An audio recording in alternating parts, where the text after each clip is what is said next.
Virat Kohli, Rohit Sharma, Shubman Gill, Shreyas Iyer, KL Rahul और हार्दिक पांड्या, ये सब वर्ल्ड कप 2027 के लिए एकदम परफेक्ट कॉम्बिनेशन के हिसाब से सेट होते हैं। तो अब समझ में नहीं आता है कि अगर ये खिलाड़ी वर्ल्ड कप खेलेंगे, जो कि सीधी सी बात है कि खेलेंगे, तो फिर आप जायसवाल और बाकी जो प्लेयर्स लेकर के जाएंगे, जो कि इनके बैकअप के तौर पर यूज होंगे, उनको कितना मौका मिलेगा वर्ल्ड कप से पहले खुद को ट्राई एंड टेस्ट करने का। वैसे भी हमारी टीम का जो सबसे बड़ा टेंशन था फास्ट बॉलिंग का, वो तो खत्म हो चुका है। हालांकि शमी जरूर एक इम्पोर्टेंट फैक्टर होते अगर वो टीम का हिस्सा होते, लेकिन उसके बावजूद भी हमने अच्छा खासा गैप करवा लिया है। अर्शदीप सिंह है, सिराज हैं, ऊपर से अब नए गेंदबाज भी अच्छा कर रहे हैं। तो इस हिसाब से हमारी पूरी टीम एकदम packed and ready to deliver नजर आ रही है वर्ल्ड कप के लिए। लेकिन नंबर 6, 7 और 8 में ऐसा बाउंडर पड़ा हुआ है कि किसी को समझ में नहीं आ रहा है कि हम यहाँ पर चाहे तो खिलाएं किसको। अगर कहीं स्पिन पिच मिलेगी तो किसी और को खिलाना पड़ेगा,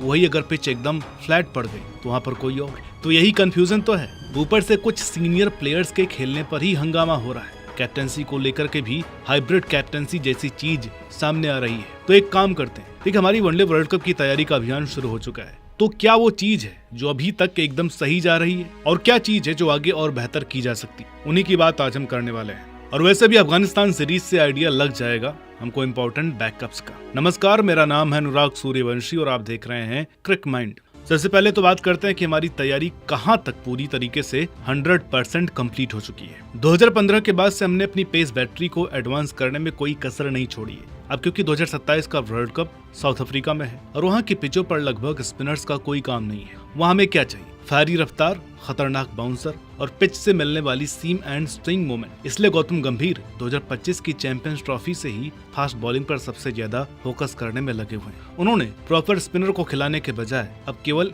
ऐसे स्पिनर रखे हैं जो काम चलाओ स्पिन ही करें, लेकिन बैटिंग अच्छी कर सके, और 1 या 2 तेज गेंदबाज ऐसे रखे हैं जो अच्छी बैटिंग भी कर सके।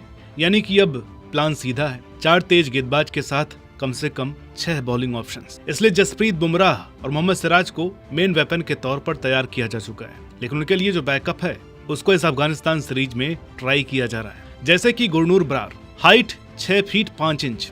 इनकी कहानी भी दिलचस्प है। ये कोविड लॉकडाउन के वक्त मोहाली में छिपकर ट्रेनिंग करते थे और इनके लिए तब 135 की स्पीड छूना भी मुश्किल था। फिर चोट लगी, स्ट्रेस फ्रैक्चर हुआ, ब्रार ने अपनी लाइफ स्टाइल ही बदल दी, तला भुना खाना बंद कर दिया और अपने इंटरनेशनल डेब्यू की पहली स्पेल में ही 148 की रफ्तार का कांटा पार कर लिया। इब्राहिम जादरान जैसे बैटर को बाउंसर पर जिस तरीके से उन्होंने फंसाया, वो देख करके गंभीर सबसे ज्यादा खुश हुए होंगे, क्योंकि 6 फीट 5 इंच का लड़का अगर इंडिया की मरी हुई पिच पर ऐसी बाउंस क्रिएट कर सकता है तो केप टाउन और जोहान्सबर्ग में क्या नहीं कर सकता। और बैकअप में दूसरा नाम है प्रिंस यादव। प्रिंस यादव की कहानी हमने ऑलरेडी वीडियो में अच्छे से कवर की हुई है, उसे आप चैनल पर जाकर के देख सकते हैं। मॉर्नी मॉर्कल, जो खुद south African deadly fast bowling का चेहरा है, वो इन दोनों बॉलर्स को देखकर काफी एक्साइटेड है। वैसे अगर मैं स्पेसिफिकली बात करूं तो गुरनूर ब्रार, प्रिंस यादव, उनके साथ साथ आपके पास हर्षित राणा और प्रसिद्ध कृष्णा, ये ऐसे कुछ फास्ट बॉलर बन जाते हैं जो अपनी पेस और हाइट की वजह से साउथ अफ्रीका की बाउंसी पिचों पर इंडिया के लिए बैकअप के तौर पर रेडी है। हालांकि हमारा मेन जो फास्ट बॉलिंग अटैक है वो है मोहम्मद सिराज,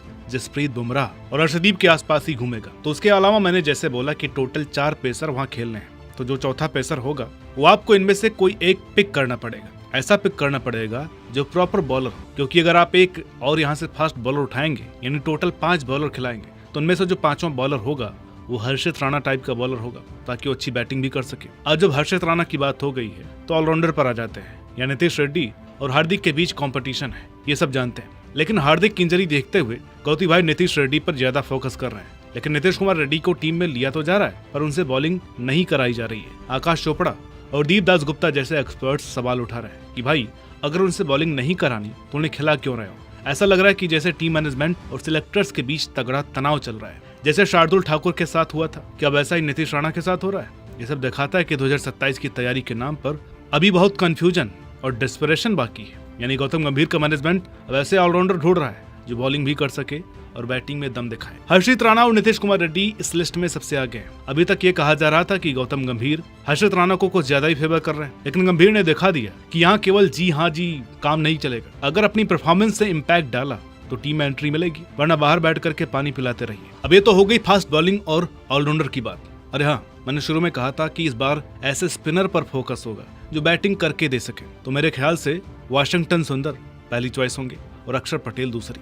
हाँ, कुलदीप तो साथ जाएंगे ही, लेकिन उनको हर मैच में मौका मिलेगा ये कहना थोड़ा मुश्किल है। अब बात आती है कि ये हाइब्रिड कैप्टनसी क्या है। हाइब्रिड कैप्टनसी का मतलब यह है कि जो मुख्य कप्तान यानी शुभमन गिल, उन पर पूरी पावर नहीं है। उनको बैक करने के लिए या उनके फैसलों पर रजामंदी के लिए उनके ऊपर विराट कोहली भी हैं, रोहित शर्मा भी हैं। इसलिए शुभमन गिल के लिए ये चीज एक तरीके से दो धारी तलवार हो। इन दोनों के फैंस उनको नहीं छोड़ने वाले। अगर फैसले अच्छे लिए जाते हैं उनकी कप्तानी में तो क्रेडिट रोहित और विराट को भी जाएगा, और शुभमन गिल के फैसले टीम को हरवाते हैं तो सारा ठीक रहा, उन्हीं पर फूटना है। अब डिपेंड करता है कि हाइब्रिड कैप्टनसी का झुकाव किस तरफ ज्यादा रहता है, टीम को जिताने की तरफ या टीम को हराने की तरफ। उसी से डिसाइड होगा कि बीसीसीआई का यह ट्रक कितना कारगर साबित होने वाला है। और हाँ, जो लोग जानते हैं कि जो रोहित शर्मा विराट कोहली को लेकर फिर से वर्ल्ड कप खेलने या ना खेलने का चर्चा का बाजार गर्म हुआ है, उसकी एकदम क्लियर प्रोसेस और एक थॉट क्लियरिटी को लेकर हमने एक बेहतरीन वीडियो बनाई है, जिसमें हमने उन सारे पहलुओं को सामने रखा है जिनसे क्लियर हो जाएगा कि रोहित शर्मा और विराट कोहली 2027 का वर्ल्ड कप भी खेल सकते हैं या नहीं भी, या तो कुछ मैच खेलेंगे और कुछ में बाहर होंगे। ये वाली वीडियो भी आप इसी चैनल पर देख सकते हैं। बाकी रही बात बैटिंग की, तो गिल कप्तानी रेड बॉल और व्हाइट बॉल दोनों में अच्छी फॉर्म में, लेकिन मामला फंसता है कप्तानी में। 6 में से अभी तक सिर्फ 2 जीत है। डॉन ब्रैडमैन के कोच आकाश चोपड़ा ने भी माना है कि गिल की कप्तानी अभी कच्ची है, लेकिन अनिल कुंबले कहते हैं कि इसी आग में तप कर गिल सोना बनेंगे। कोहली और रोहित का साथ इसलिए जरूरी है ताकि कप्तानी का सारा बोझ गिल को अकेले ना ढोना पड़े, और इसी हाइब्रिड कैप्टनसी की बात मैं कर रहा था। बाकी कीपिंग का इश्यू भी सॉर्टेड है। पंत तो गायब हो चुके हैं सीन से, और दूसरी तरफ संजू सैमसन ने ऑलरेडी सिलेक्टर्स को अपने सिलेक्शन के लिए मजबूर कर दिया है। मैनेजमेंट को भी संजू सैमसन जैसा कीपर चाहिए जो साउथ अफ्रीका की उछाल भरी पिचों पर सेंचुरी ठोक सके, लेकिन केएल राहुल और ईशान किशन भी कीपिंग कर सकते हैं। बिना केएल के तो आप जाने नहीं वाले हैं, लेकिन एक और कीपर अगर चुनना है तो सैमसन और ईशान, ये 2 नाम आपके सामने हैं। बैकअप ओपनर और पोजीशन में भी जायसवाल और गायकवाड़ के बीच जंग है। कोहली के चोटिल होने के बाद मैनेजमेंट को एक आक्रामक लेफ्ट हैंडर चाहिए जो टॉप 3 में आकर तबाही मचा दे। वैसे में जायसवाल फिलहाल रेस में आगे हैं,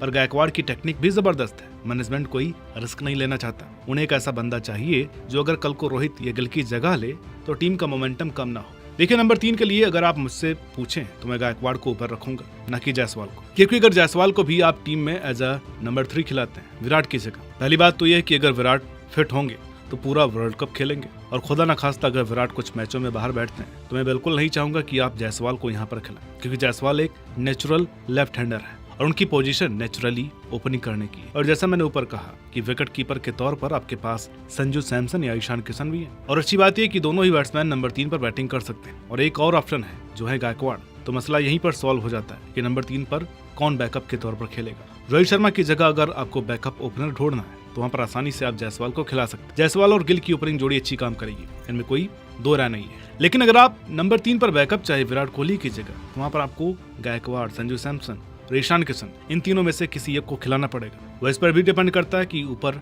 लेफ्ट राइट कॉम्बिनेशन कैसा बनता है ओपनिंग। तो अभी तक तो सब अच्छा जा रहा है इंडियन टीम के लिए, टीम बनती नजर आ रही है। एक जो खाका है वर्ल्ड कप की 2027 की टीम का हमारे सामने ही है। बस भागदौड़ बैकअप को लेकर के थी, जिसको मैंने आपको बता दिया कि वो लॉजिकली कैसे सॉल्व होगी। उम्मीद करते हैं कि आपकी वीडियो पसंद आई होगी। वीडियो अच्छी लगी हो तो लाइक करें, शेयर करें। चैनल पर नए तो प्लीज सब्सक्राइब करना न भूलें। मिलते हैं आपसे अगली वीडियो में, तब तक के लिए नमस्कार।